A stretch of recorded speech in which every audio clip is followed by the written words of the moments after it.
지금 이 순간에도 우리 몸에 쌓이고 있을지 모르는 존재가 있습니다. 바로 미세 플라스틱인데요. 눈에 보이지 않아서 더 무서운 이 침입자의 정체를 오늘 한번 제대로 파헤쳐 보겠습니다. 네, 다시 한번 들어보세요. 매주 신용카드 한 장 분량이요. 이게 무슨 영화 속 이야기가 아니라 바로 지금 우리 모두의 몸에서 일어나고 있는 일이라는 거죠. 정말 충격적이지 않나요? 그래서 오늘 이 시간에는요, 이 미세 플라스틱이 대체 뭔지, 어디서 와서 어디로 가는지, 그리고 우리한테 얼마나 위험한지 차근차근 살펴볼 거고요. 마지막에는 우리가 뭘 할 수 있을지도 같이 고민해 봤으면 합니다. 자, 그럼 첫 번째 이야기부터 시작해 볼까요? 대체 우리가 매주 신용카드 한 장씩 먹고 있다는 그 미세 플라스틱의 정체가 뭘까요? 미세 플라스틱, 말 그대로 아주 작은 플라스틱 조각인데요. 5mm 이하면 쌀알보다도 작은 거죠. 근데 진짜 중요한 건 이게 자연 분해가 안 된다는 거예요. 그러니까 썩어서 흙으로 돌아가는 게 아니라 한번 만들어지면 거의 영원히 지구를 떠도는 유령 같은 존재가 되는 겁니다. 이게 제일 무서운 점이죠. 아니, 그럼 이렇게 작은 것들이 다 어디서 오는 걸까요? 사실 미세 플라스틱은요, 태생이 좀 다릅니다. 크게 두 종류가 있어요. 자, 보시면 왼쪽에 있는 1차 미세 플라스틱은 처음부터 작게 만들어진 애들이에요. 예전에 우리 치약이나 화학 각질 제거 스크럽 제품에 들어있던 작은 알갱이들, 그런 것들이요.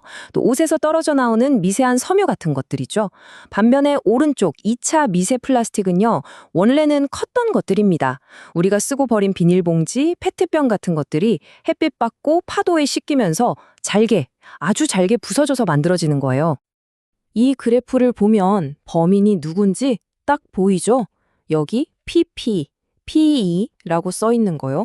이게 폴리프로필렌, 폴리에틸렌인데 어렵게 들리지만 사실은 우리가 매일 쓰는 과자 봉지, 배달 용기, 비닐봉투 같은 것들입니다.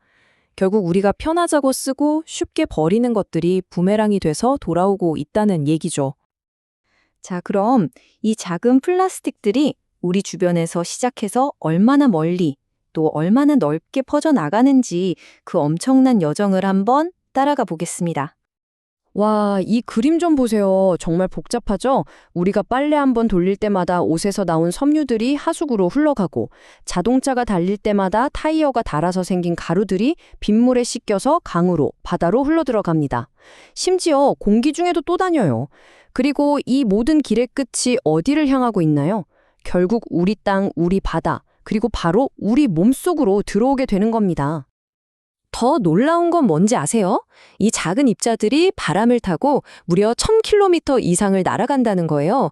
그래서 사람이 살지 않는 저 멀리 북극이나 남극의 얼음 속에서도 미세 플라스틱이 발견되는 겁니다. 이제 지구상의 안전지대는 없다고 봐야죠. 결국 지구 전체가 거대한 미세 플라스틱의 저장소가 되어버린 셈입니다.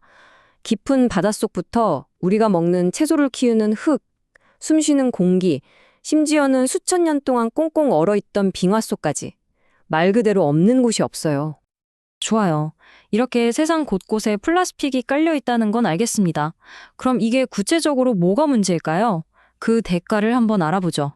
피해를 가장 먼저 그리고 가장 직접적으로 받는 곳은 역시 바다입니다. 아주 작은 플랑크톤이 반짝이는 플라스틱을 먹이인 줄 알고 먹어요. 그럼 그 플랑크톤을 작은 물고기가 먹고 그 작은 물고기는 또 큰 물고기나 바다새가 먹겠죠. 이런 식으로 먹이사슬을 타고 올라가면서 미세 플라스틱은 점점 더 쌓이고 독성도 강해집니다.